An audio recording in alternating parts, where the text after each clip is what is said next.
আসসালামু আলাইকুম, স্বাগত জানাচ্ছি চ্যানেল আই সংবাদে। এখনকার সংবাদ আয়োজন নিয়ে আপনাদের সাথে আছি মেহরুন্নেসা তাহমিনা।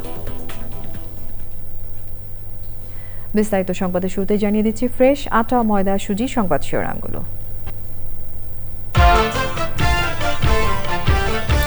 মনোনয়নপত্র যাচাই বাছাই শেষে ১,৮৪২ প্রার্থী বৈধ ঘোষণা। বিভিন্ন দলের ৭ শতাধিক প্রার্থীর মনোনয়নপত্র বাতিল। ২২ জানুয়ারি সিলেট থেকে বিএনপির আনুষ্ঠানিক নির্বাচনী প্রচার শুরু। শাহজালাল ও শাহপরানের মাজার জিয়ারত করবেন তারেক রহমান।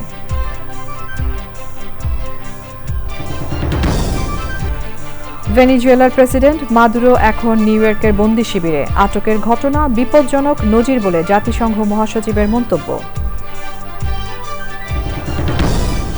সবুজে সাজাই বাংলাদেশের মহাসম্মেলনে বিপন্ন বাস্তুতন্ত্র পুনরুদ্ধার ও রক্ষায় ঐক্যবদ্ধ উদ্যোগের আহ্বান। পরিবেশ বান্ধব টেকসই অভিযাত্রাকে এগিয়ে নেওয়ার অঙ্গীকার। পেসার মুস্তাফিজকে আইপিএল থেকে কেন বাদ দেয়া হলো, জবাব চাইবে বাংলাদেশ। ক্রীড়া উপদেষ্টা ও তথ্য উপদেষ্টার নিন্দা। এবং টি-20 বিশ্বকাপ খেলতে ভারত যাবে না বাংলাদেশ দল। বিসিবি পরিচালকদের সর্বসম্মত সিদ্ধান্ত জানানো হচ্ছে আইসিসিকে।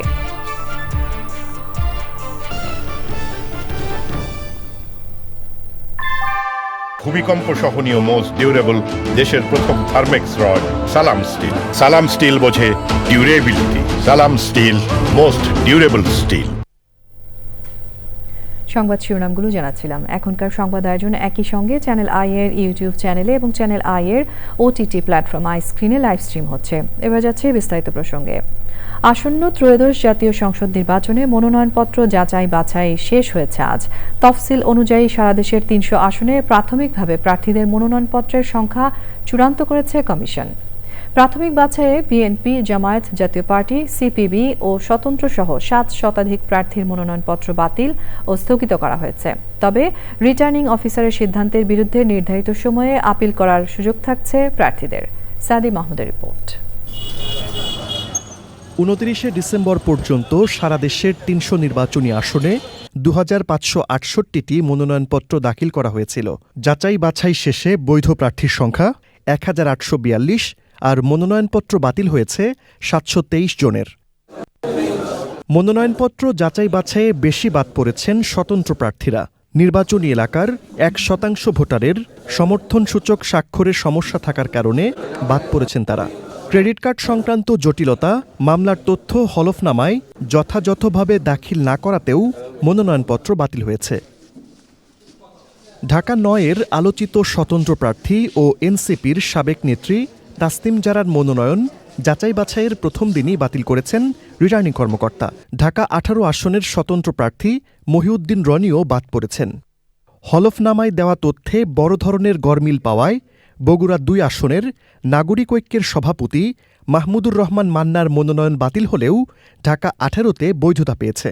কক্সবাজার ২ আসনে জামায়াত প্রার্থী ও দলটির সহকারী সেক্রেটারি জেনারেল ড এইচ.এম. হামিদুর রহমান আজাদ বাদ পড়েছেন। খেলাফি ঋণের কারণে যশোর ৪ আসনে বিএনপি মনোনীত প্রার্থী টি.এস. আইয়ুবের মনোনয়নপত্র টেকেনি। কুড়িগ্রাম ৩ আসনে জামায়াতের প্রার্থী মাহবুব আলম সালেহির মনোনয়ন স্থগিত হয়েছে। এনডিএফ জোটের সভাপতি ও জাতীয় পার্টির একাংশের চেয়ারম্যান আনিসুল ইসলাম মাহমুদ ও এক্সিকিউটিভ চেয়ারম্যান মুজিবুল হক চুন্নু সহ জাতীয় পার্টির বেশ কয়েকজন প্রার্থীর মনোনয়নপত্র বাছাই পর্ব পার করতে পারেনি। কুমিল্লা ৫ আসনে সিপিবির কেন্দ্রীয় সাধারণ সম্পাদক আবদুল্লাহ আল কাফির মনোনয়নপত্রও বাতিল হয়েছে। মনোনয়নপত্র বাছাইয়ে যারা বাদ পড়েছেন তারা রিটার্নিং কর্মকর্তার সিদ্ধান্তের বিরুদ্ধে ৫ থেকে ৯ জানুয়ারি পর্যন্ত নির্বাচন কমিশনে আপিল করতে পারবেন। সাদি মাহমুদ, চ্যানেল আই, ঢাকা। অতীতের ধারাবাহিকতায় এবারও সিলেট থেকে শুরু হবে বিএনপির আনুষ্ঠানিক প্রচার কার্যক্রম। তার আগেই তারেক রহমান দলের চেয়ারপারসনের দায়িত্ব নেবেন বলে জানিয়েছেন বিএনপি মহাসচিব মির্জা ফখরুল ইসলাম আলমগীর। ভোটে করণীয় ঠিক করতে ঢাকায় বৈঠক করেছে বিএনপির নির্বাচন পরিচালনা কমিটি। লুৎফুর রহমান সোহাগের রিপোর্ট। সিলেট থেকে জাতীয় নির্বাচনের প্রচার শুরু করা বাংলাদেশের রাজনীতিতে একটি প্রথায় রূপ নিয়েছে। মায়ের দেখানো পথে এবার বিএনপির প্রচারণা শুরুর জন্য সিলেটকে বেছে নিচ্ছেন তারেক রহমানও। নির্বাচনের বাধাগুলো অনেকটা দূর হয়ে গেছে। শুধুমাত্র গুটি কতক বা কিছু একটি মহল আপনার চেষ্টা করছে এর মধ্যে আপনার কিছু আন্দোলন সৃষ্টি করার জন্য। আমার মনে হয় না যে এটা আপনার শেষ পর্যন্ত টিকে থাকবে বা তারা তাদের যে লক্ষ্য সেই লক্ষ্যে পৌঁছানোর জন্য তারা ওই পথ ছেড়ে দিয়ে আপনার যেটাকে আমরা বলি যে আপনার কনস্টিটিউশনাল পথ বেছে নেবে এবং সেটাই হবে সঠিক। প্রচার লড়াইয়ে নামার আগে রোববার গুলশানে নির্বাচন পরিচালনা কমিটির প্রথম সভা সেরেছে বিএনপি। আমরা ফ্যাসিস্ট সরকারকে বিদায় করতে পেরেছি, কিন্তু দেশে গণতন্ত্র পুনঃপ্রতিষ্ঠা হয় নাই। গণতন্ত্র পুনঃপ্রতিষ্ঠা শুধুই একটা অবাধ সুষ্ঠু নির্বাচনের মাধ্যমে, জনগণের ভোটের মাধ্যমে, জনগণের সমর্থনের দ্বারা পুনঃপ্রতিষ্ঠা হতে পারে। সেই কারণেই আমরা বারবার নির্বাচনের কথা বলেছি। একটি দল ভোটারদের কাছে গিয়ে ব্যক্তিগত তথ্য সংগ্রহ করছে অভিযোগ করে নজরুল ইসলাম খান সরকারকে পদক্ষেপ নেওয়ার দাবি তুলেছেন। লুৎফরমান সোহাগ, চ্যানেল আই, ঢাকা। আগামী 22শে জানুয়ারি সিলেট থেকে আনুষ্ঠানিক নির্বাচনী প্রচার শুরু করবে বিএনপি। এই নিয়ে এক্সপ্লেনারে জানাচ্ছেন চকর মালিথা।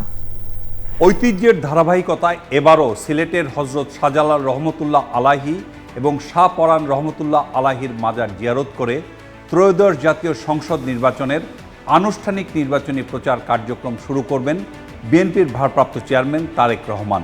22 জানুয়ারি থেকেই শুরু হচ্ছে এবার নির্বাচনের প্রচার কার্যক্রম। 1991 সালে বিএনপি চেয়ারপারসন বেগম খালেদা জিয়া সিলেট থেকে প্রথম মাজার জিয়ারত করে নির্বাচনী প্রচার কার্যক্রম শুরু করেছিলেন। সেবার নির্বাচনে বিজয়ী হয়ে সরকার গঠন করেছিল বিএনপি। সর্বশেষ 2008 সালের নির্বাচনে মাজার জিয়ারত করে প্রচারণায় গিয়েছিলেন বেগম খালেদা জিয়া। 30 ডিসেম্বর খালেদা জিয়ার ইন্তেকালের পর সেই কাজটি এবার করবেন দলের ভারপ্রাপ্ত চেয়ারম্যান তারেক রহমান। তার আগে দলের চেয়ারম্যান হচ্ছেন তারেক রহমান। তবে কখন এবং কোন প্রক্রিয়ায় তারেক রহমানকে চেয়ারম্যান পদে অধিষ্ঠিত করা হবে সে বিষয়ে এখনও দলীয়ভাবে সিদ্ধান্ত হয়নি, কিন্তু ভোটের কারণেই এ বিষয়ে দ্রুত সিদ্ধান্ত নিতে হবে বিএনপিকে। 22 জানুয়ারি সকালে তারেক রহমান ঢাকা থেকে রওনা হয়ে সিলেট পৌঁছে 2 মাজার জিয়ারত করবেন। এরপর আলিয়া মাদ্রাসা মাঠে প্রথম নির্বাচনী জনসভায় বক্তৃতা করবেন বিএনপির ভারপ্রাপ্ত চেয়ারম্যান তারেক রহমান। জনসভা শেষ করে ওই দিনই ঢাকার উদ্দেশ্যে রওনা হবেন তিনি। আর এর মাধ্যমেই শুরু হবে বিএনপির নির্বাচনী প্রচারণা।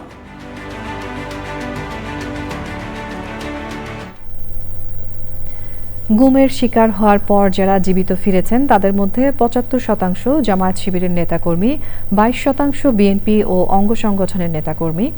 যারা এখনও নিখোঁজ তাদের মধ্যে 68% বিএনপি ও অঙ্গ সংগঠনের নেতাকর্মী ও 22% জামায়াত শিবিরের নেতাকর্মী। প্রধান উপদেষ্টা প্রফেসর মোহাম্মদ ইউনূসের কাছে জমা দেয়া গুম সংক্রান্ত কমিশন অফ ইনকোয়ারির প্রতিবেদনে এসব তথ্য দেওয়া হয়েছে। রাষ্ট্রীয় অতিথি ভবন যমুনায় প্রতিবেদন জমা দেয় কমিশনের সভাপতি বিচারপতি মইনুল ইসলাম চৌধুরী সহ অন্যরা এই সময় উপস্থিত ছিলেন। কমিশন জানায় মোট 1913টি অভিযোগ গুম সংক্রান্ত তদন্ত কমিশনে জমা পড়ে। এর মধ্যে যাচাই বাছাই শেষে 1569টি অভিযোগ সংজ্ঞা অনুযায়ী গুম হিসেবে বিবেচিত হয়েছে। এর মধ্যে 287টি অভিযোগ মিসিং অ্যান্ড ডেড ক্যাটাগরিতে পড়েছে। বলপূর্বক গুমের পেছনে মূল রাজনৈতিক উদ্দেশ্য ছিল বলে জানিয়েছেন কমিশন সদস্যরা।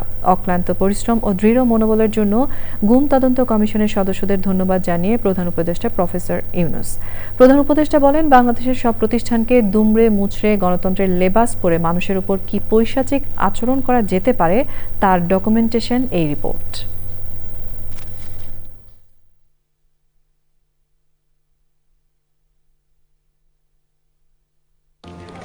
ইঞ্জিনিয়ার সাহেব, বাড়ি ডিজাইন তো হলো, কিন্তু কোন রড দিয়ে বাড়ি বানাবো? অবশ্যই আকিজ ইস্পাত, কারণ ভালো মানের 500W রডের yield strength 500 MPa, tensile strength 625 MPa আর সর্বোচ্চ গুণগত মানের আকিজ ইস্পাতের টেনসাইল স্ট্রেংথ 700 MPa, অর্থাৎ ভালো মানের রডের থেকেও 12% বেশি।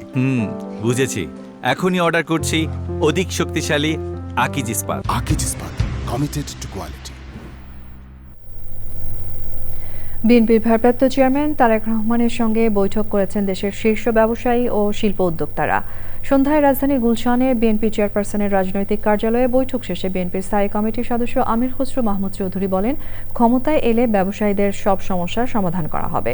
এর আগে তারেক রহমানের সাথে সাক্ষাৎ শেষে বেগম খালেদা জিয়ার মৃত্যুতে নাগরিক শোক সভা করার কথা জানান জাতীয় প্রেস ক্লাবের নেতারা। রিয়াজ ইসলামের রিপোর্ট। বেগম খালেদা জিয়ার মৃত্যুতে শোক জানাতে রোববার সন্ধ্যা ৭টার দিকে গুলশানে বিএনপি চেয়ারপারসনের কার্যালয়ে আসেন দেশের শীর্ষ ব্যবসায়ী ও উদ্যোক্তারা। বিএনপির ভারপ্রাপ্ত চেয়ারম্যান তারেক রহমানের সাথে দীর্ঘ ২.৫ ঘণ্টা বৈঠক করেন তারা। পরে বৈঠকের বিষয় সাংবাদিকদের জানান ব্যবসায়ীরা। আমরা বলেছি যে সামগ্রিকভাবে আপনার আইন শৃঙ্খলা পরিস্থিতির উন্নয়ন করতে হবে, সেটা শিল্প বাণিজ্য এবং সাধারণ মানুষের জন্য তাদের নিরাপত্তা দিতে হবে। ২ নম্বর হচ্ছে হলো যে আপনার ইনফ্রাস্ট্রাকচার যেগুলি সেগুলি করতে হবে। ইনফ্রাস্ট্রাকচার ছাড়া কোনো ইন্ডাস্ট্রি বা শিল্প গড়ে উঠতে পারে না, কারণ ইন্ডাস্ট্রি জব ক্রিয়েট করতে পারে।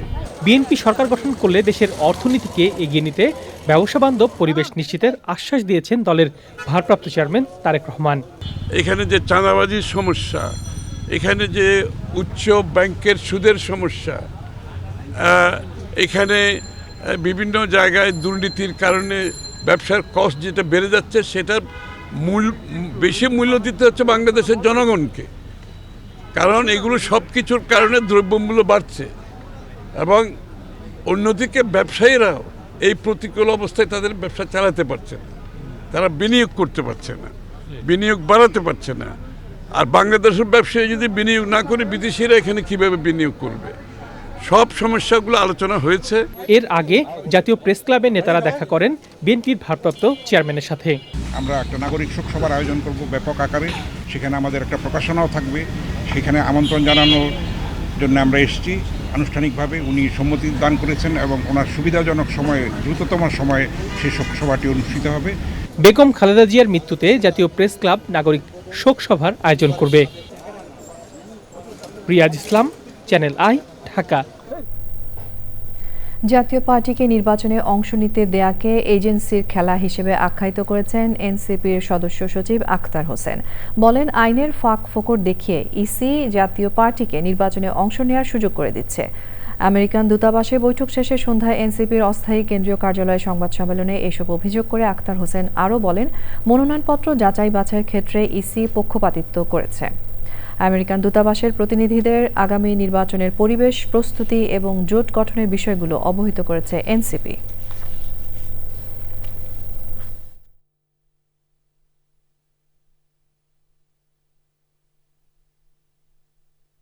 এই জাতীয় পার্টিকে নির্বাচনে নিয়ে আসা, এটাকে কোনোভাবে আমরা সরল চোখে দেখি না। এটা আওয়ামী লীগকে পুনর্বাসন বা এক ধরনের এজেন্সির খেলা। তো বাংলাদেশের জনগণ কোনোভাবেই একটা এজেন্সির খেলার নির্বাচন বা এক ধরনের ডিজাইন ইলেকশন, তেমন ধরনের কোনো পরিস্থিতি বাংলাদেশে তৈরি হোক, এটা কোনোভাবেই তারা বরদাস্ত করবে না। এবং আমরা এই স্বৈরাচারের দোষর যারা আছেন, তারা যাতে ইলেকশনে পার্টিসিপেট করতে না পারেন, সে ব্যাপারে আইনগতভাবে পদক্ষেপ নেওয়ার জন্য সরকার এবং নির্বাচন কমিশনের কাছে আমরা আমাদের দাবি উত্থাপন করছি। যুক্তরাষ্ট্রের হাতে আটক ভেনিজুয়েলার প্রেসিডেন্ট নিকোলা মাদুরোকে নিউ ইয়র্কের ব্রুকলিনের বন্দি শিবিরে রাখা হয়েছে। আগামী সপ্তাহে তার বিচার প্রক্রিয়া শুরু হতে পারে। মাদুরোকে আটক অভিযানের সময় ভেনিজুয়েলায় অন্তত 40 জন নিহত হয়েছে বলে জানিয়েছে নিউ ইয়র্ক টাইমস। মাদুরো আটক হওয়ায় ভাইস প্রেসিডেন্ট ডেলসি রদ্রিগেজ ভারপ্রাপ্ত প্রেসিডেন্টের দায়িত্ব পালন করবেন বলে রায় দিয়েছে ভেনিজুয়েলার সুপ্রিম কোর্ট। তবে নিরাপদে ক্ষমতার পরিবর্তন না হওয়া পর্যন্ত ভেনিজুয়েলার চালানো ঘোষণা দিয়েছে ডোনাল্ড ট্রাম্প। মাদুরোকে আটকের ঘটনায় উদ্বেগ জানিয়ে জাতিসংঘ মহাসচিব অ্যান্তোনিও গুতেরেস বলেছেন, এটি একটি বিপজ্জনক নজির। এই ঘটনায় নিন্দা জানিয়েছে বিভিন্ন দেশ ও আঞ্চলিক সংগঠন। আমিনা রহমান সুপ্তির রিপোর্ট। মার্কিন প্রেসিডেন্ট ডোনাল্ড ট্রাম্প 2 জানুয়ারি রাত 10:46 অভিযানের চূড়ান্ত নির্দেশ দিলে টানা 1.5 ঘণ্টা দেশটির সামরিক স্থাপনাসহ বিভিন্ন লক্ষ্যে বিমান হামলা চালায় মার্কিন সামরিক বাহিনী। অভিযানে 150টি বিমানের বহর অংশ নেয়। অভিযান চলে সাগর ও স্থলভাগের 20টি স্থান থেকে। মার্কিন বাহিনী ভেনেজুয়েলার রাজধানী কারাকাস অন্ধকার করে দেশটির বিমান প্রতিরক্ষা ব্যবস্থা নিষ্ক্রিয় করে দেয়। হোয়াইট হাউসের সরকারি র্যাপিড রেসপন্স অ্যাকাউন্ট থেকে প্রকাশিত ভিডিওতে দেখা যায় নিকোলা মাদুরোকে প্যাপওয়াক মানে অপরাধীকে জনসম্মুখে হাঁটিয়ে নেওয়া হয়। আগামী সপ্তাহে ম্যানহাটানের ফেডারেল আদালতে মাদক ও অস্ত্রের মামলায় আইনি লড়াইয়ের মুখোমুখি হওয়ার আগ পর্যন্ত মাদুরোকে ব্রুকলিনের বন্দি শিবিরে রাখা হবে। নিউ ইয়র্কে আনার পর ভেনেজুয়েলার প্রেসিডেন্ট নিকোলো মাদুরোকে দেখা গেলেও তার স্ত্রী সিলিয়া ফ্লোরেসকে দেখা যায়নি। ভেনেজুয়েলার পরিস্থিতি নিয়ে আলোচনার জন্য জাতিসংঘের নিরাপত্তা পরিষদে সোমবার বৈঠক ডাকা হয়েছে। প্রেসিডেন্ট নিকোলো মাদুরোকে আটকের পর ভেনেজুয়েলার জনগণকে বিনামূল্যে ব্রডকাস্ট ইন্টারনেট সেবা দেওয়ার কথা জানিয়েছে Starlink. Amina Rahman Supti, channel I.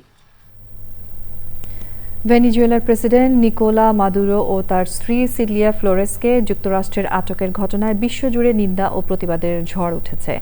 বিক্ষোভ হয়েছে নিউ ইয়র্ক, ওয়াশিংটন সহ বিশ্বের বড় বড় শহরগুলোতে। নিউ ইয়র্কের মেয়র জোহরান মামদানি বলেছেন, মাদুরোকে আটক আন্তর্জাতিক আইনের লঙ্ঘন। তবে আটকের ঘটনায় অভিনন্দন জানিয়েছেন ইসরায়েলের প্রেসিডেন্ট। বিস্তারিত সুব্রত গাইনের রিপোর্টে। ফিল্মি স্টাইলে একটি স্বাধীন দেশের প্রেসিডেন্টকে আটক করায় বিশ্বজুড়ে বইছে নিন্দা আর প্রতিবাদের ঝড়। ঘটনার পরপরই মার্কিন আগ্রাসনের বিরুদ্ধে রাজপথে ছিলেন খোদ যুক্তরাষ্ট্রের নাগরিকরাই।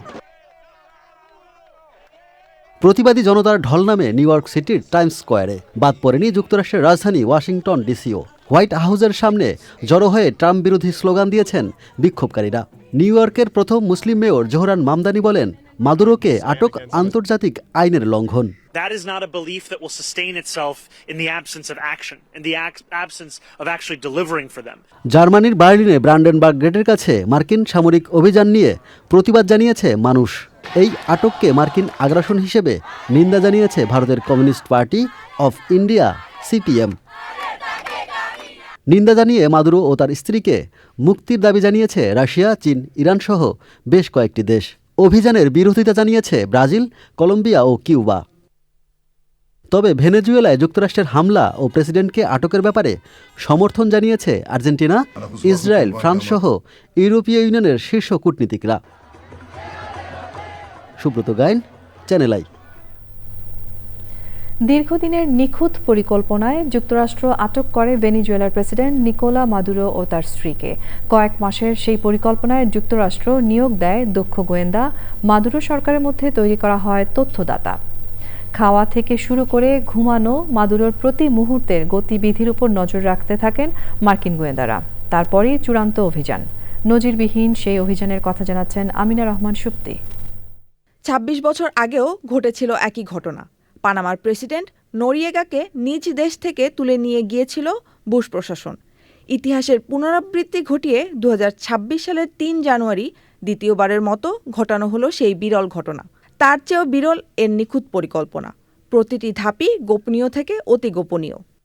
ওয়াশিংটনের সঙ্গে কারাকাসের সংঘাত শুরু ২৬ বছর আগে বলিভিয়া বিপ্লবের অংশ হিসেবে সংবিধান সংস্কার ও তেল খাতের জাতীয়করণ থেকে। ২০২৫ সালে মার্কিন প্রেসিডেন্ট ডোনাল্ড ট্রাম্প দ্বিতীয় দফায় ক্ষমতায় এসে ভেনেজুয়েলার উপর নতুন করে চাপ বাড়ান। ক্যারিবিয়া সাগরে মোতায়েন করা হয় ব্যাপক সেনা ও রণতরী। চূড়ান্ত অভিযানের কর্মপরিকল্পনা শুরু হয় কয়েক মাস আগে। মার্কিন গোয়েন্দারা পর্যবেক্ষণ করতে থাকেন ৬৩ বছর বয়সী মাদুরো কোথায় ঘুমান, কি খান, কি পোশাক পরেন, এমনকি তার পোষা প্রাণীগুলোর আচরণ কেমন।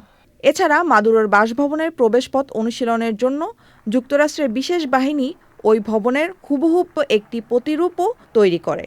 অভিযান নিখুঁত করতে মাদুরোর কম্পাউন্ডের ডামি তৈরি করে প্রশিক্ষণ নেন মার্কিন সেনারা। অভিযান নির্বিঘ্ন করতে এফবিআই-এর সঙ্গে যোগ দেয় বিশেষভাবে প্রশিক্ষিত ডেল্টা ফোর্স। কয়েক মাসের নিখুঁত পরিকল্পনা ও মহড়া শেষে অভিযান। স্থানীয় সময় শনিবার গভীর রাতে একাধিক শক্তিশালী বিস্ফোরণে কেঁপে ওঠে ভেনেজুয়েলার রাজধানী কারাকাস। অভিযানে বোমারু বিমান, ড্রোনসহ ১৫টি বিমানের বহর অংশ নেয়। সাগর ও স্থলভাগের ২০টি স্থান থেকে চলে অভিযান। কোনো রকম প্রতিরোধ গড়ে তোলার আগেই ভেনেজুয়েলার বিমান প্রতিরক্ষা ব্যবস্থা নিষ্ক্রিয় করে দেয় মার্কিন বাহিনী। পরে ভেনেজুয়েলার প্রেসিডেন্ট নিকোলা মাদুরো ও তার স্ত্রীকে একটি সুরক্ষিত দুর্গ থেকে আটক করা হয়। হেলিকপ্টারে করে নানান যান পরিবর্তন করে গুয়ান্তামো নৌঘাঁটিতে নেওয়া হয় তাদের। সেখান থেকে নিউ ইয়র্কের পথে রওনা। রাত 10:46 ভেনেজুয়েলার প্রেসিডেন্ট নিকালো মাদুরোর ছবি প্রকাশ করে তাকে ও তার স্ত্রী সিলিয়া ফ্লোরেসকে ধরার কথা জানান মার্কিন president Donald Trump. Amina Rahman Supti, channel I. বিপন্ন বাস্তুতন্ত্র পুনরুদ্ধার ও রক্ষায় ঐক্যবদ্ধ উদ্যোগের আহ্বান জানিয়েছেন প্রকৃতি বন্ধু বীর মুক্তিযোদ্ধা মুকিত মজুমদার বাবু। সবুজে সাজাই বাংলাদেশের মহাসম্মেলনে বৃক্ষরোপণ 2025-এর বিজয়ীদের পুরস্কার প্রদান অনুষ্ঠানে প্রাণ প্রকৃতি রক্ষায় সচেতনতা ও পরিবেশ বান্ধব প্রযুক্তির প্রয়োজনীয়তা তুলে ধরেন বিশিষ্টজনেরা। আর এই পরিবেশ বান্ধব টেকসই অভিযাত্রাকে এগিয়ে নেওয়ার অঙ্গীকার করেন সবুজ আন্দোলনের সারথীরা। আফরোজা হাসির রিপোর্ট। উন্নয়ন অগ্রযাত্রার সাইনবোর্ড কিংবা নামে বেনামে প্রতিনিয়ত বৃদ্ধি পাচ্ছে পরিবেশ প্রতিবেশী দখল, দূষণ আর ধ্বংসের অপতৎপরতা। অসচেতনতা এবং বেপরোয়া লোভে সামগ্রিক সবুজ আচ্ছাদন কমে সভ্যতা যখন হুমকিতে, তখন ভবিষ্যতের বাসযোগ্য ধরিত্রী বিনির্মাণে সবুজায়ন সহ দেশ বিদেশে প্রকৃতি ও জীবন ফাউন্ডেশন এবং ক্লাবের পরিবেশ বান্ধব কর্মযোগ্য। অভিযাত্রাকে আরও গতিশীল করতে বছর জুড়ে মোবাইল অপারেটর বাংলালিংককে সঙ্গে নিয়ে চলা সবুজে সাজায় বাংলাদেশ কর্মযজ্ঞের মহাসম্মেলনে ভিডিওচিত্র প্রতিযোগিতা ও বৃক্ষরোপণ কর্মসূচিতে বিজয়ীদের সম্মানিত করতে রাজধানীর পানি ভবনে জমকালো আয়োজন।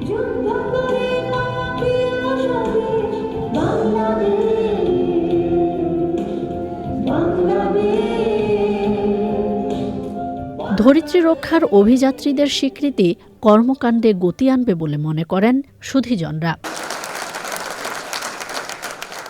এই অনুষ্ঠানটার মাধ্যমে অ্যাটলিস্ট অনেক মানুষ আমাদের দেশের প্রাণ ও প্রকৃতি সম্পর্কে জানার সুযোগ পেয়েছে।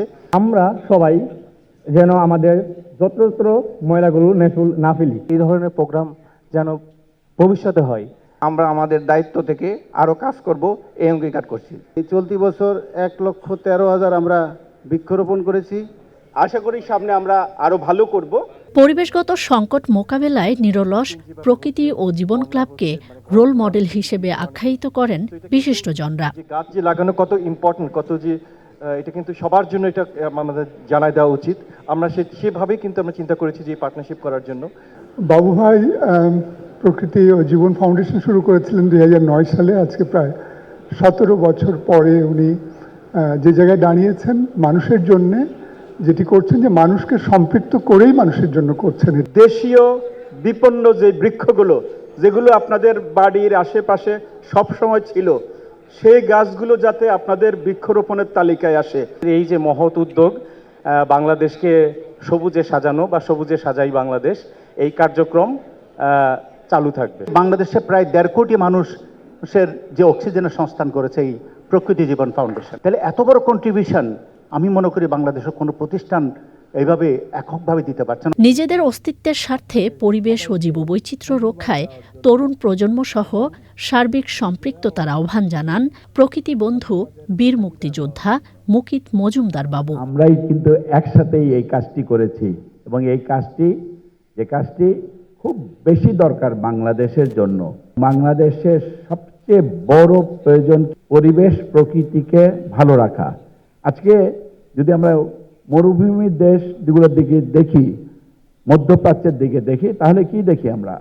তারা সেই মরুভূমিকে শীতল রাখার জন্য এবং তারা তাদের এনভায়রনমেন্টকে, তাদের ইকোসিস্টেমকে ব্যালেন্স করার জন্য নানা কর্মকাণ্ড করছে।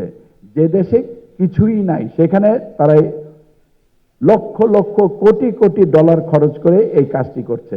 আর আমাদের সব আছে, অথচ অবহেলার কারণে, অসচেতনতার কারণে আমরা দিন দিন কিন্তু সব হারিয়ে ফেলছি এবং আমরা আমাদের এই পরিবেশ প্রকৃতিকে দুর্বিষহ করে তুলছি। আসুন আমরা সবাই, আমরা সবাই মিলে আমাদের ভালো রাখি, আমাদের ভবিষ্যৎ প্রজন্মকেও ভালো রাখি, বাংলাদেশটাকে ভালো রাখি।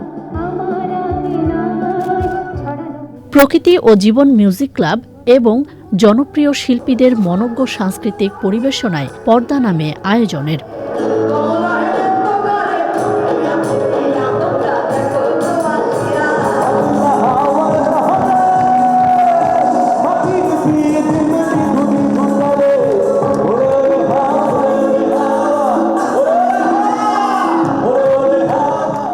আফরোজা হাসি, চ্যানেল আই, ঢাকা। আইপিএল থেকে মুস্তাফিজুর রহমানকে কেন বাদ দেয়া হলো তার জবাব চাইবে বাংলাদেশ। এই বিষয়ে আইনি দিক পর্যালোচনা হচ্ছে বলে জানিয়েছেন তথ্য উপদেষ্টা। এই সিদ্ধান্তের নিন্দা জানিয়েছে ক্রীড়া উপদেষ্টা। বিস্তারিত জানাচ্ছেন রফিকুল বাশার।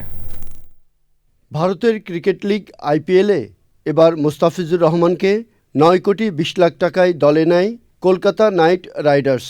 খেলা শুরুর আগ মুহূর্তে ভারতীয় ক্রিকেট বোর্ডের নির্দেশে দল থেকে বাদ দেওয়া হয়েছে মুস্তাফিজকে। কেকেআরের এই সিদ্ধান্তের প্রতিক্রিয়ায় শনিবার রাতে ফেসবুকে পোস্ট দিয়ে ক্রীড়া উপদেষ্টা ডক্টর আসিফ নজরুল নিন্দা ও প্রতিবাদ জানান। আসন্ন বিশ্বকাপে বাংলাদেশ দলের ভারতে যাওয়া নিরাপদ নয় বলেও মনে করেন ক্রীড়া উপদেষ্টা। সচিবালয়ে বিএসআরএফ এর মত বিনিময়ে মুস্তাফিজুর রহমানের বিষয়ে সরকারের অবস্থান জানতে চাওয়া হয় তথ্য উপদেষ্টার কাছে। খেলার মধ্যে রাজনীতি আনা হয়েছে মন্তব্য করে উপদেষ্টা বলেন, বাংলাদেশে আইপিএল সম্প্রচার করা হবে কিনা তা পর্যালোচনা হচ্ছে। পুরো বিষয়টি পর্যালোচনা করে আইনি ব্যবস্থা নেওয়া হবে। বাংলাদেশের একটা খেলোয়াড়কে নিশ্চিত করার পরে তাকে রাজনৈতিক যুক্তিতে, যেটা আমরা পত্রপত্রিকায় দেখেছি, বলা হচ্ছে যে ওকে নেওয়া হবে না। তো এইরকম সিদ্ধান্তের প্রেক্ষিতে আমাদের দেশের জনগণেরও তো মনে একটা আঘাত লাগে, তাদের মধ্যেও একটা প্রতিক্রিয়া হয়। সেরকম জায়গায় আমাদেরকেও একটা অবস্থান নিতে হবে। আমরা সেই অবস্থানের আইনগত ভিত্তি এবং প্রক্রিয়া যাচাই বাছাই করছি এবং করার পরে আমরা একটা বিফিটিং পদক্ষেপ গ্রহণ করব। তবে ভারত থেকে চাল আমদানির বিষয়টি রাজনৈতিকভাবে দেখেন না খাদ্য উপদেষ্টা। বাণিজ্যের সাথে রাজনীতির সংযোগ নেই মন্তব্য করে খাদ্য উপদেষ্টা বলেন, যেখান থেকে কম দামে পাওয়া যাবে সেখান থেকে আমদানি করা হবে। Rafiqul Bashar, channel I, Dhaka. ভারতে আগামী ফেব্রুয়ারি মাসে অনুষ্ঠেয় টি-20 বিশ্বকাপ খেলতে যাবে না বাংলাদেশ। আইপিএলের দল কলকাতা নাইট রাইডার্স থেকে বাংলাদেশি পেসার মুস্তাফিজুর রহমানকে বাদ দেওয়ার পরদিন এই সিদ্ধান্ত নিয়েছে বাংলাদেশ ক্রিকেট বোর্ড বিসিবি। বিস্তারিত জানাচ্ছেন সানিয়াত তন্ময়। গত 36 ঘন্টায় বাংলাদেশ ভারত ক্রিকেট সম্পর্কে নাটকীয় অবনতি। ভারতীয় ক্রিকেট বোর্ডের নির্দেশে মুস্তাফিজকে আইপিএল থেকে বাদ দেওয়ার পরই সামনে আসে বিশ্বকাপে বাংলাদেশের ক্রিকেটারদের নিরাপত্তার বিষয়টি। সিদ্ধান্ত ভারতে না যাওয়ার নির্দেশনা আসে সরকারের তরফ থেকেও। পরিচালকদের সম্মতিক্রমে আইসিসিকে ভেন্যু পরিবর্তনের অনুরোধ জানিয়ে চিঠি পাঠানো হচ্ছে বিসিবির পক্ষ থেকে। সংবাদ বিজ্ঞপ্তিতে বিষয়টি নিশ্চিত করে দেশের ক্রিকেটের নিয়ন্ত্রক সংস্থাটি। 2026 আইসিসি টি-20 বিশ্বকাপের যৌথ আয়োজক ভারত ও শ্রীলঙ্কা। সূচি অনুযায়ী গ্রুপ পর্বে বাংলাদেশের ম্যাচগুলো হবে কলকাতা ও মুম্বাইয়ে। বাংলাদেশের সিদ্ধান্তের পর আইসিসির প্রতিক্রিয়া না জানা গেলেও বিসিসিআই এমন দাবি নাকচ করেছে বলে জানিয়েছে ভারতীয় সংবাদ মাধ্যম। বিশ্বকাপের জন্য আজ সকালে লিটন দাসকে অধিনায়ক করে 15 সদস্যের দল ঘোষণা করেছে BCB. Saniyat Tanmoy, sports desk, channel I. স্বাগত জানাচ্ছি আরও একবার চ্যানেল আই সংবাদে। র্যাব মহাপরিচালক ও অতিরিক্ত আইজিপি AKM শহীদুর রহমান জানান, আগামী 12ই ফেব্রুয়ারি সুষ্ঠু নির্বাচন আয়োজনে প্রয়োজনীয় প্রস্তুতি নিয়েছে আইন শৃঙ্খলা রক্ষাকারী বাহিনী। তিনি বলেন, গত 3 মাসে হত্যা মামলায় 522 জন, ডাকাতি মামলায় 151 জন, ছিনতাই বিরোধী অভিযানে 70 জন, মানব পাচারকারী 41 জন এবং মাদক মামলায় 1210 জনকে গ্রেফতার করা হয়েছে। ইনকিলাব মঞ্চের মুখপাত্র ওসমান হাদি হত্যাকাণ্ডের ঘটনায় মূল আসামি ফয়সাল ও আলমগীর গ্রেফতার না হওয়া পর্যন্ত সর্বোচ্চ শক্তি দিয়ে র্যাব কাজ করছে বলেও জানান তিনি। এছাড়া কেরানীগঞ্জে মাদ্রাসায় বিস্ফোরণের ঘটনায় মূল অভিযুক্ত আল আমিন ও তার সহযোগী আহসানুল্লাহ ওরফে হাসানকে গ্রেফতারের কথাও জানান র্যাব মহাপরিচালক।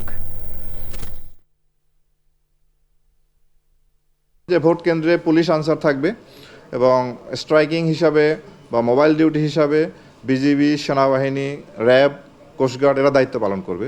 তো আমরাও স্ট্রাইকিং ফোর্স হিসাবে দায়িত্ব পালন করব। যে জনবল, আমাদের যে লজিস্টিক, এটার সর্বোচ্চ ব্যবহার করে আমরা সর্বোত্তম সক্ষমতার মাধ্যমে এই দায়িত্বটা পালন করতে সক্ষম। ঢাকা বিশ্ববিদ্যালয় নিয়ন্ত্রিত post graduate diploma in film and television প্রোগ্রামের 2025-26 শিক্ষাবর্ষ থেকে ফজলুল হক পোস্ট গ্র্যাজুয়েট ফেলোশিপ চালুর সিদ্ধান্ত নেওয়া হয়েছে।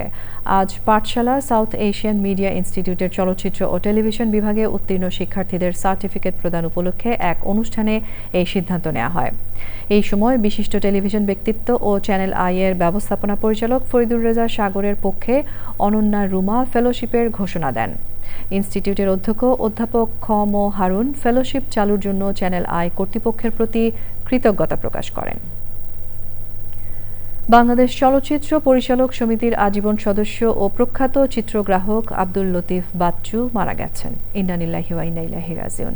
রোববার দুপুর 12টার দিকে তিনি শেষ নিঃশ্বাস ত্যাগ করেন। তার বয়স হয়েছিল 83 বছর। শুধু নির্মাণেই নয়, চলচ্চিত্র অঙ্গনের নীতি নির্ধারণী ক্ষেত্রেও তার ভূমিকা ছিল অতুলনীয়। বিস্তারিত জাকি আক্তার রিপোর্টে।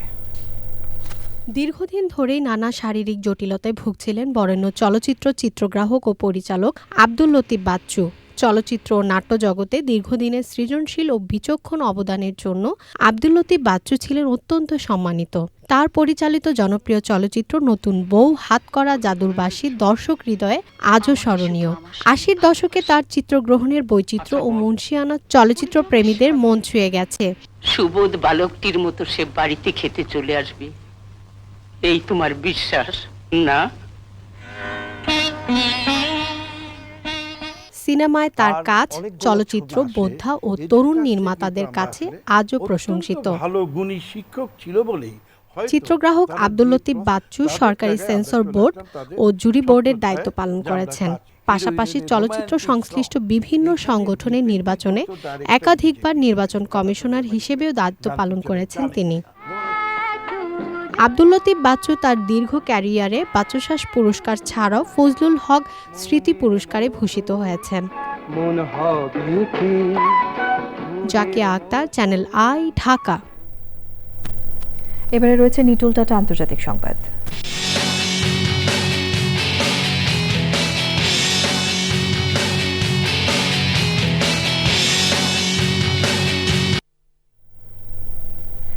সিরিয়ায় আইএসের একটি ভূগর্ভস্থ অস্ত্র বাংকারে যৌথ বিমান হামলা চালিয়েছে যুক্তরাজ্য ও ফ্রান্স।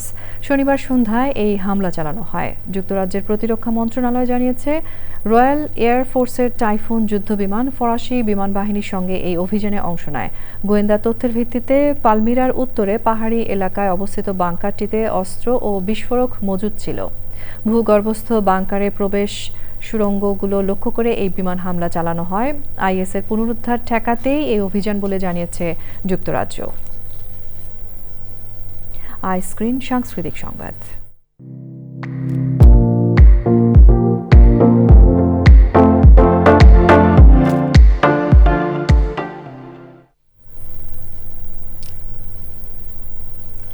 আগামী 1 ও 2 ফেব্রুয়ারি অনুষ্ঠিত হবে 38তম জাতীয় কবিতা উৎসব। সকালে জাতীয় প্রেস ক্লাবে সংবাদ সম্মেলনে উৎসবের বিস্তারিত তুলে ধরেন জাতীয় কবিতা পরিষদের নেতারা। তারা জানান, এবছর জাতীয় কবিতা উৎসব হবে কেন্দ্রীয় শহীদ মিনারে।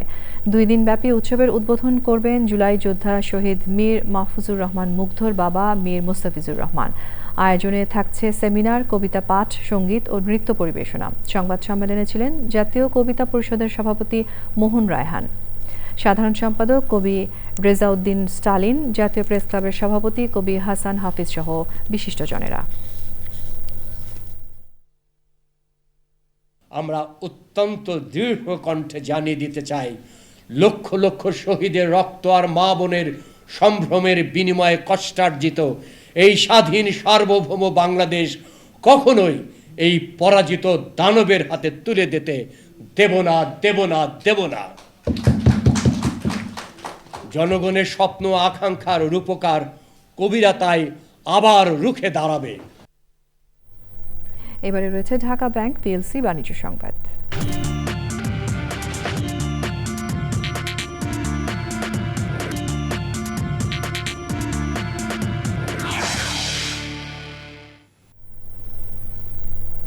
সংকটে থাকা শরিয়া ভিত্তিক 5টি ব্যাংকে একীভূত করে সরকারি উদ্যোগে গঠিত সম্মিলিত ইসলামী ব্যাংকের স্বস্তির যাত্রা শুরু হয়েছে।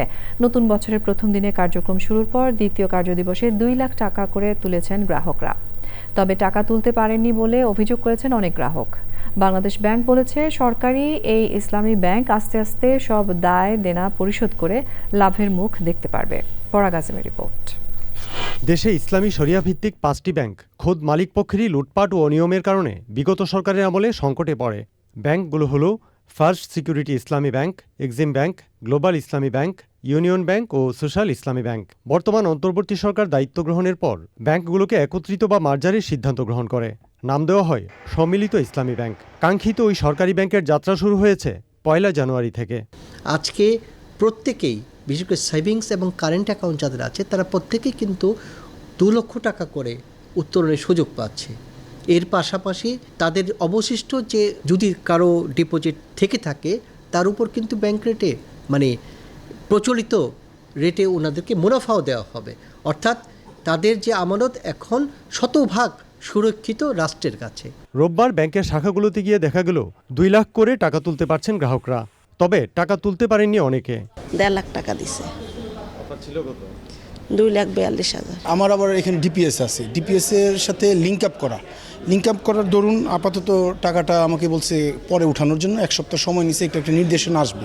আপাতত অগ্রাধিকার ভিত্তিতে টাকা পরিশোধ করা হচ্ছে বলে জানান ব্যাংক কর্মকর্তারা। 4 নভেম্বর 2025-এর সময় যে ব্যালেন্সটা ছিল সেটা যদি তার না থাকে, হয়তো তারপরে তার অ্যাকাউন্টটা ম্যাচিউর হয়ে টাকাটা ঢুকছে বা ট্রান্সফারে কোথা থেকে এসছে, অন্য কোনো ব্রাঞ্চ থেকে এই ব্রাঞ্চে অ্যাকাউন্ট করে নিয়ে এসছে, এই ক্রাইটেরিয়াগুলোকে তাকে টাকা দেওয়া হচ্ছে না। শুধুমাত্র একটা সেভিংস অ্যাকাউন্টের এগেনস্টেই সে টাকা পাবে। সম্মিলিত ইসলামী ব্যাংকের পরিশোধিত মূলধন 35,000 কোটি টাকা। এর মধ্যে সরকার সরাসরি দিয়েছে 20,000 কোটি টাকা। পরাগ আজিম, চ্যানেল আই, ঢাকা। সংবাদের এ পর্যায়ে নিচ্ছে আরও একটা বিরতি, এবং বিরতির পর্যায়ে থাকছে খালেদা জিয়ার প্রতি শ্রদ্ধা জানাতে ঢাকা বিশ্ববিদ্যালয়ে ছাত্র দলের শোক বই। গণতন্ত্রের আপোষহীন নেত্রীকে স্মরণে এই উদ্যোগ, মন্তব্য। চ্যানেল আই সংবাদে প্রয়াত বিএনপি চেয়ারপারসন ও সাবেক প্রধানমন্ত্রী বেগম খালেদা জিয়ার প্রতি শ্রদ্ধা জানাতে ঢাকা বিশ্ববিদ্যালয়ের শোক বই খুলেছে ছাত্রদল। সংগঠনের নেতারা বলেছেন, দেশের স্বাধীনতা, সার্বভৌমত্ব ও গণতন্ত্রের আপোষহীন নেতৃত্বের অধিকারী বেগম জিয়ার অবিস্মরণীয় অবদান জাতি চিরকাল মনে রাখবে। শাকের আদনানের রিপোর্ট। দেশের প্রথম নারী প্রধানমন্ত্রী ও বিএনপি চেয়ারপারসন বেগম খালেদা জিয়ার প্রতি শ্রদ্ধা জানাতে ঢাকা বিশ্ববিদ্যালয়ে গ্রন্থাগারের সামনে শোক বই খুলেছে বাংলাদেশ জাতীয়তাবাদী ছাত্রদল। বেগম জিয়ার কর্মময় বর্ণাঢ্য রাজনৈতিক জীবনের নানা প্রেক্ষাপট তুলে ধরেন সংগঠনের নেতারা। সমতার ভিত্তিতে যে পররাষ্ট্রনীতি আগামীর যে কোনো সরকার গ্রহণ করবে, সেটি আমাদেরকে দেশনেত্রী বেগম খালেদা জিয়া শিখিয়ে গিয়েছেন। ফ্যাসিবাদ বিরোধী লড়াইয়ে তার সেই শক্তিকে সঞ্চার করেই দীর্ঘ ফ্যাসিবাদকে এই বাংলাদেশ থেকে বিলোপ করেছিল। শোক বইতে অনুভূতির কথা প্রকাশ করেন বিশ্ববিদ্যালয়ের শিক্ষার্থীরা। ম্যাডামের ওই আদর্শকে আমাদের পাথেয় হিসেবে অবলম্বন করি আমরা রাজনীতি করতে চাই। তার সেই যে সংগ্রাম, তার প্রতি শ্রদ্ধা রেখে শোক বই আমি আমার অনুভূতির কথাটাই প্রকাশ করি। সার্বভৌমত্বের বিষয় সবসময় সোচ্চার থাকার যে বিষয়টা ওনার, সেটা সবসময় আমাদেরকে অনুপ্রাণিত করেছে। তিনি চিরদিন আমাদের মাঝে অমর হয়ে থাকবেন একজন আপোষহীনতার প্রতীক হিসেবে। মঙ্গলবার পর্যন্ত 3 দিনের শোক বই খোলা থাকবে সকাল 9টা থেকে রাত 8টা পর্যন্ত। Shakir Adnan, channel I, Dhaka. সাবেক প্রধানমন্ত্রী ও বিএনপি চেয়ারপারসন বেগম খালেদা জিয়ার মৃত্যুতে দোয়া মাহফিলের আয়োজন করেছে diploma agriculturist association of Bangladesh. রোববার বিকেলে রাজধানীর খামারবাড়ি প্রাঙ্গণে এই দোয়া অনুষ্ঠিত হয়। অনুষ্ঠানে উপস্থিত ছিলেন কৃষি সম্প্রসারণ অধিদপ্তরের মহাপরিচালক কৃষিবিদ SM সোহরাবউদ্দিন, DAB-এর সভাপতি জিয়াউল হায়দার হাশেমি পলাশ, DAB মহাসচিব সৈয়দ জাহিদ হোসেন, আবু বকর সিদ্দিক, রেজাউল হক রবিন ও DKIB-র ঢাকা অঞ্চলের সাধারণ সম্পাদক মোহাম্মদ রায়হান কবির শাকিল সহ অন্যরা। রংপুর অঞ্চলে তীব্র শীতে বিপর্যস্ত অসচ্ছল ছিন্নমূলদের মাঝে শীতবস্ত্র বিতরণ করেছে সেনাবাহিনীর 66 পদাতিক division. Uttam school and college প্রাঙ্গণে সুবিধাভোগী 1050 জনের হাতে উন্নত মানের কম্বল তুলে দেন 66 পদাতিক ডিভিশনের GOC area commander major general Mohammad Kamrul Hasan. এই সময় সেনাবাহিনীর ঊর্ধ্বতন কর্মকর্তারা উপস্থিত ছিলেন। তীব্র শীতে শীতবস্ত্রের সাথে আর্থিক অনুদান পেয়ে কৃতজ্ঞতা প্রকাশ করেন বিশেষ চাহিদা সম্পন্ন ব্যক্তিরা।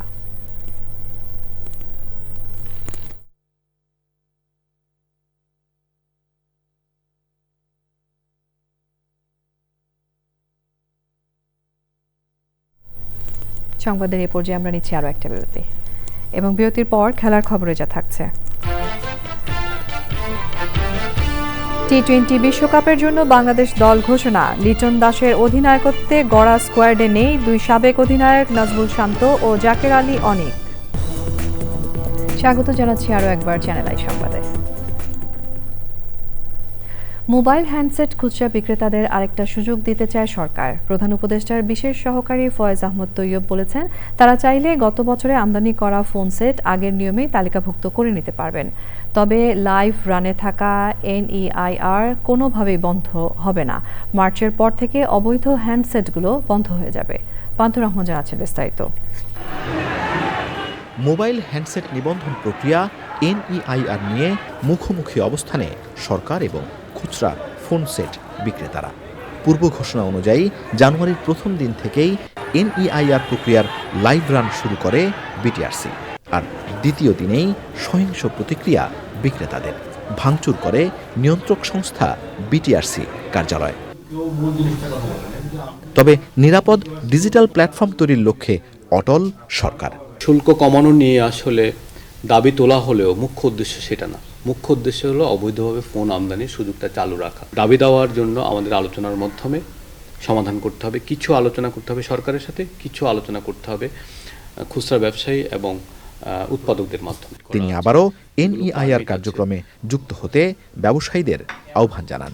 এই স্টক লটের বিপরীতে যে IMEI লিস্টগুলো আছে এগুলো বিটিআরসিকে জমা দিলে বিটিআরসি শুল্কমুক্তভাবে অতিরিক্ত কোনো খরচ ছাড়া এগুলোকে বৈধ করে নেবে। নিশ্চয়ই NEIR নাম্বারের বৈধতা নিয়ে তাদের মধ্যে প্রশ্ন আছে, যে জন্য তারা এটাকে শেয়ার করেনি। ভাঙচুর করার পর বিটিআরসি কার্যালয়ের সবশেষ পরিস্থিতি দেখতে গিয়ে এই ঘটনায় কঠোর আইনি ব্যবস্থা নেয়ার ঘোষণা দেন ফয়েজ তৈয়ব। পান্থ রহমান, চ্যানেল আই, ঢাকা। বেগম খালেদা জিয়ার স্মরণে দোয়া মাহফিল ও অসহায় মানুষদের মাঝে কম্বল বিতরণ করেছে BJUC। রোববার রাজধানীর জাতীয় প্রেস ক্লাবে আয়োজিত অনুষ্ঠানে উপস্থিত ছিলেন বিএনপির জাতীয় নির্বাহী কমিটির সদস্য রফিক শিকদার, BJUCর চেয়ারম্যান সাব্বির আহমেদ রনি, BJUCর কার্যকরী সভাপতি সাংবাদিক রাজু আলিম, কলামিস্ট মীর আব্দুল আলিম, দৈনিক স্বদেশ বিচিত্রার সম্পাদক অশোক ধর, BJUCর উপদেষ্টা মোহাম্মদ বশিরুজ্জামান, শফিকুর রহমান, মহাসচিব মোহাম্মদ মুক্তার হোসেন সহ অন্যরা।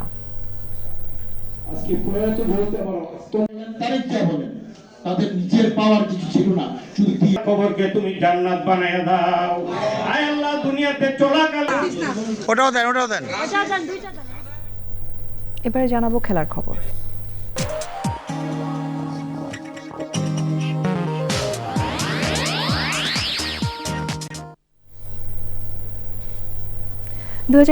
টি-20 বিশ্বকাপ সামনে রেখে 15 সদস্যের দল ঘোষণা করেছে বাংলাদেশ ক্রিকেট বোর্ড BCB। অধিনায়ক লিটন দাসের ডেপুটি করা হয়েছে সাইফ হাসানকে। দলে জায়গা পাননি জাকের আলী, তবে রয়েছেন অন্য কিপার ব্যাটার নুরুল হাসান সোহান। সবশেষ সিরিজ থেকে বাদ পড়েছেন মাহিদুল অঙ্কনও। ভারত ও শ্রীলঙ্কায় অনুষ্ঠেয় বিশ্বকাপের টাইগার স্কোয়াডে আরও রয়েছেন তানজিম তামিম, পারভেজ ইমন, তৌহিদ হৃদয়, শামীম পাটোয়ারি, নুরুল সোহান, মেহেদি হাসান, রিশাদ, নাসুম, মুস্তাফিজ, তানজিম, সাকিব, তাসকিন, সাইফুদ্দিন ও শরীফুল। 20 দলের এবারের আসরের পর্দা উঠবে 7 ফেব্রুয়ারি। উদ্বোধনী দিনেই সি গ্রুপে থাকা বাংলাদেশের প্রথম ম্যাচ কলকাতার ইডেন গার্ডেন্সে ওয়েস্ট ইন্ডিজের বিপক্ষে। এই গ্রুপে টাইগারদের অন্য প্রতিপক্ষরা হলো ইংল্যান্ড, ইটালি ও নেপাল।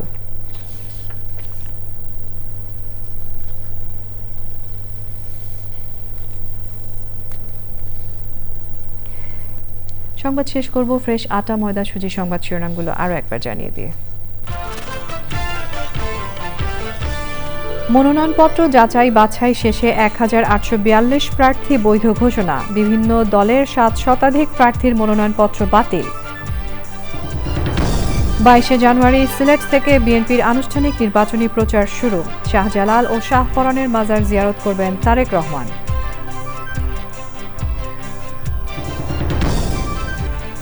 ভেনেজুয়েলার প্রেসিডেন্ট মাদুরো এখন নিউ ইয়র্কের বন্দি শিবিরে। আটকের ঘটনা বিপজ্জনক নজির বলে জাতিসংঘ মহাসচিবের মন্তব্য। সবুজে সাজাই বাংলাদেশের মহাসম্মেলনে বিপন্ন বাস্তুতন্ত্র পুনরুদ্ধার ও রক্ষায় ঐক্যবদ্ধ উদ্যোগের আহ্বান। পরিবেশ বান্ধব টেকসই অভিযাত্রাকে এগিয়ে নেওয়ার অঙ্গীকার। পেসার মুস্তাফিজকে IPL থেকে কেন বাদ দেয়া হলো, জবাব চাইবে বাংলাদেশ। ক্রীড়া উপদেষ্টা ও তথ্য উপদেষ্টার নিন্দা। এবং টি-20 বিশ্বকাপ খেলতে ভারত যাবে না বাংলাদেশ দল। বিসিবি পরিচালকদের সর্বসম্মত সিদ্ধান্ত জানানো হচ্ছে আইসিসিকে।